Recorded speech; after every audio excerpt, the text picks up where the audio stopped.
Russian special forces made a major breakthrough in an operation that involved moving through a gas pipeline to ambush Ukrainian troops. The official name then is Dash Through the Pipeline. How cool is that? It's incredible. Well, what's incredible about it now is that, as Dmitry Medvedev has said, is that this cauldron is rapidly coming to a close. Your assessment of what's going on in the conflict as Russia goes on the counteroffensive? Well, this operation in Kursk was absolutely extraordinary. It's essentially the Chechen Spetsnaz, in fact. And there's a video that surfaced of a Commander Apti explaining to his absolutely top of the line commandos how this was going to develop. And they published the video between yesterday and today. So this was a very carefully planned operation, brilliantly executed, of course. And let's say it's the cherry on the cake of the imminent cauldron in Kursk. In fact, the cauldron is already on. And the fact that it has been officially dismissed by the Ukrainians means that the cauldron is already on. But this is one extra element of what's happening on the ground in Kursk. And of course, in the front line in Donbass is much, much more complicated. Basically, this, let's say this, the American positioning of being not even leading from behind, which is what it amounts to, it's an extra incentive for Russia to accelerate everything going on in the different nodes of the battlefield. And in terms of morale, all the morale is with advancing Russian forces and Donbass militias. And of course, on the other side, it's a debacle, almost completely, and all along the front lines.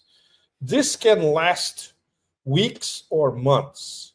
And don't forget that this will proceed parallel to the, let's say, theoretical beginning of the negotiations, which are not the negotiations exclusively about the proxy war in Ukraine, now defined by Marco Rubio himself. Let's see if these initial steps of normalizing diplomatic relations between Russia and the US, the second stage, which is the most complicated of them all, is to install a measure of trust so they can start discussing the big picture. And one of the nodes of the big picture is a solution to Ukraine. So this is not about Ukraine per se. The fact that this Tuesday, for instance, there's going to be a US-Ukraine crucial discussion about Ukraine. By the way, the sweaty sweatshirt will not be there. He decided to go to Saudi Arabia to meet MBS, as if MBS is a mediator in the proxy war in Ukraine. What is absolutely obvious for everybody in the US and all across the global north, including the dead-on-arrival global north and the global south, is that Zelensky is a dead man walking. For how long, that nobody knows for sure. But obviously, the Trump administration doesn't want to deal with him anymore. The thing is how the mechanism is going to be articulated in terms of new elections, how soon. Of course, the Americans, the Brits are already courting their candidates, even the Europeans, by the way, the ones who are on the menu, not on the table. So there are a lot of variables there. For the moment, they are all disconnected, and we don't see an overarching organization of how this thing is going to proceed. There are too many loose ends. But there is already, we can see a trajectory ahead of us.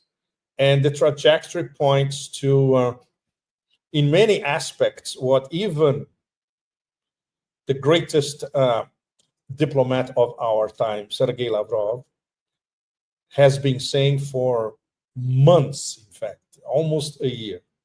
This will be decided in the battlefield. Yes, each day that passes, the solution will be in the battlefield, or the different solutions will be in the battlefield. And the battlefield predominates over the US-Russia negotiations.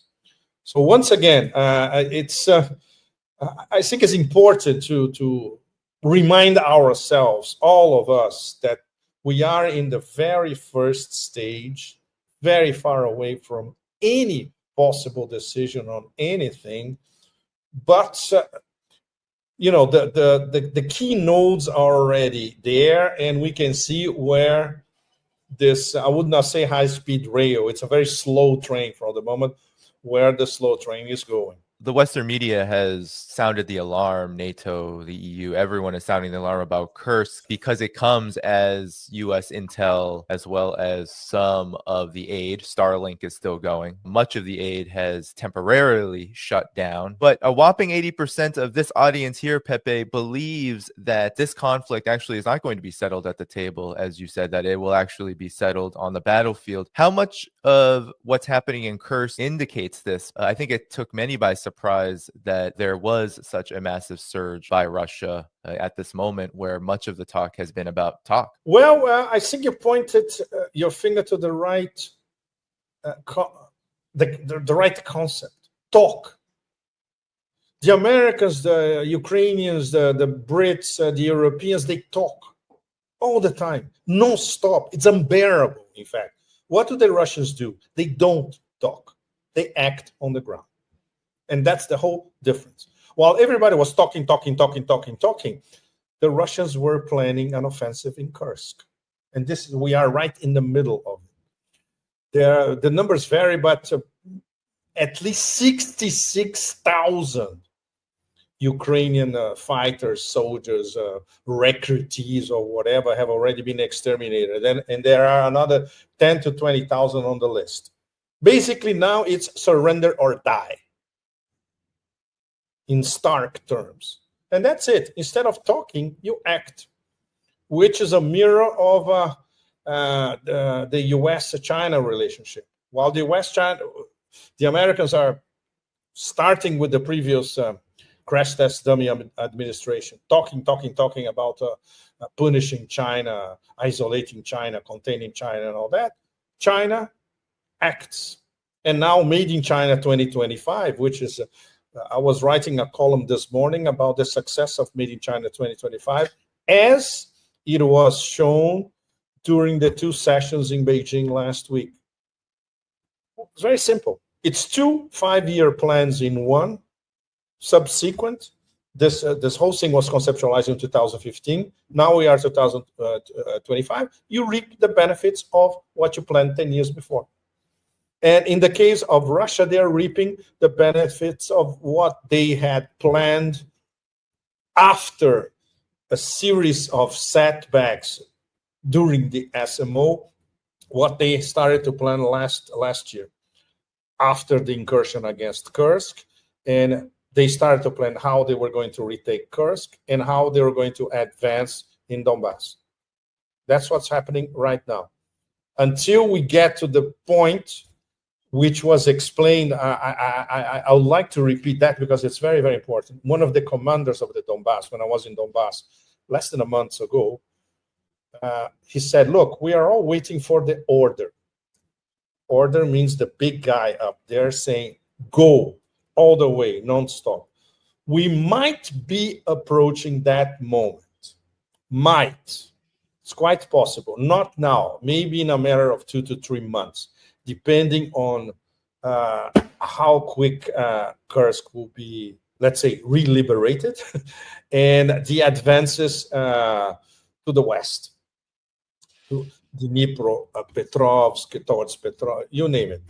And then maybe this order will come by the end of spring, for instance, or even before summer.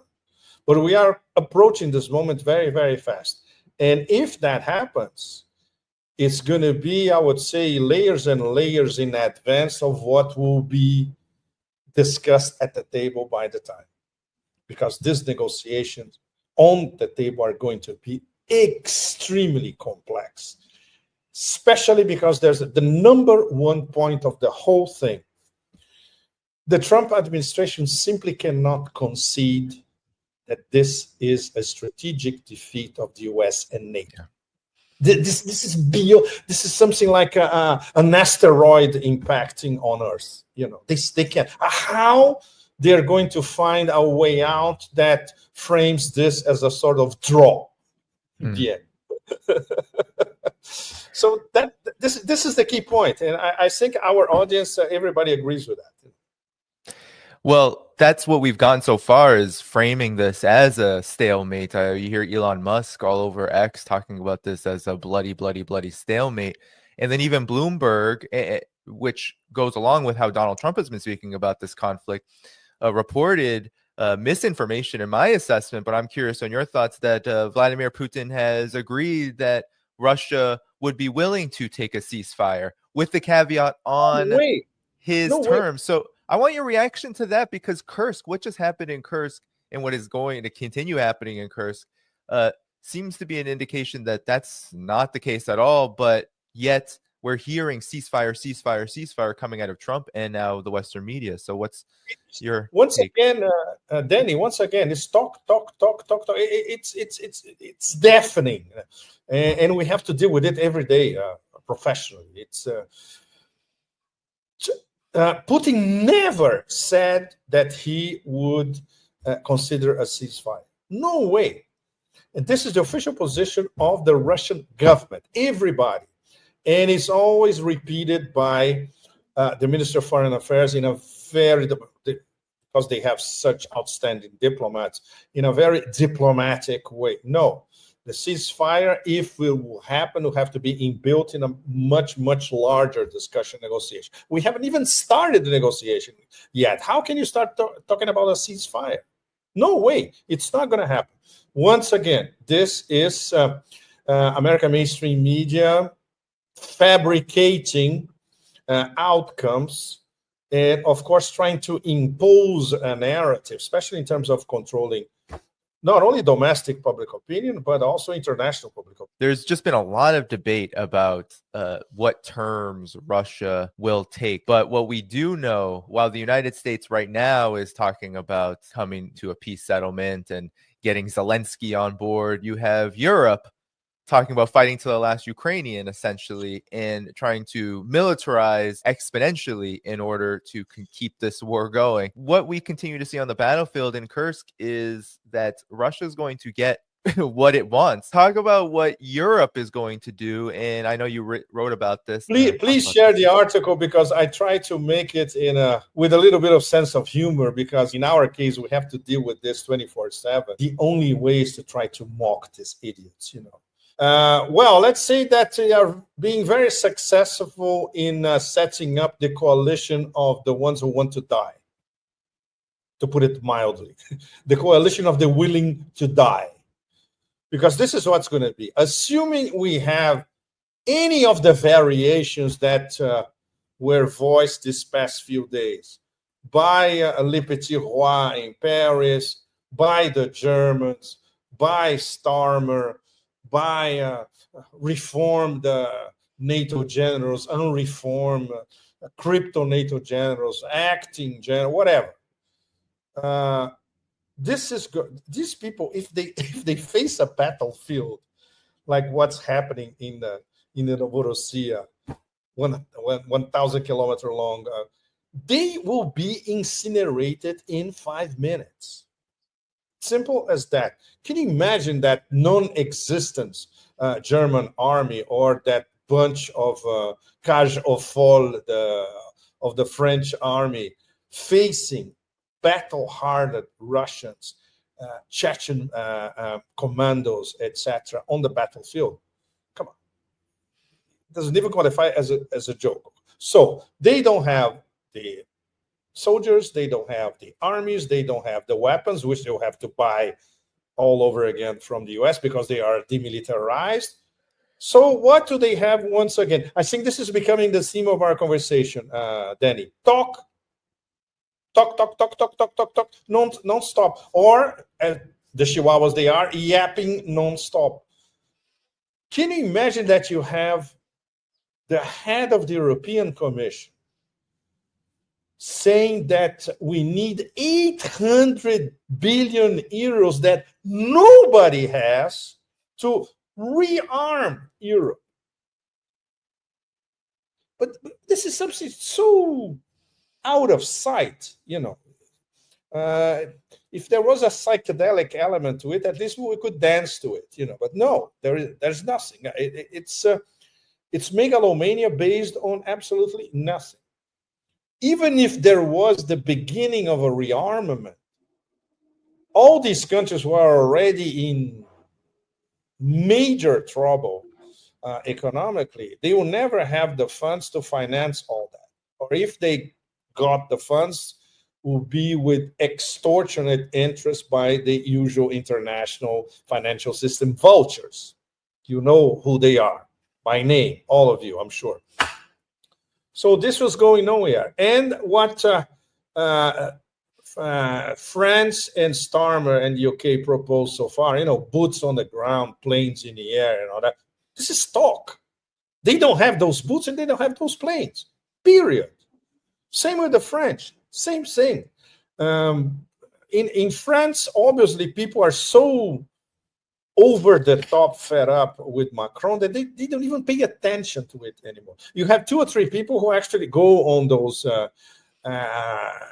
talk shows in France and say and try to say that this is completely absurd. But most people, they don't even care anymore because they know that it doesn't mean anything, especially coming from a president with the approval rating of a bunch of mosquitoes. It's ridiculous.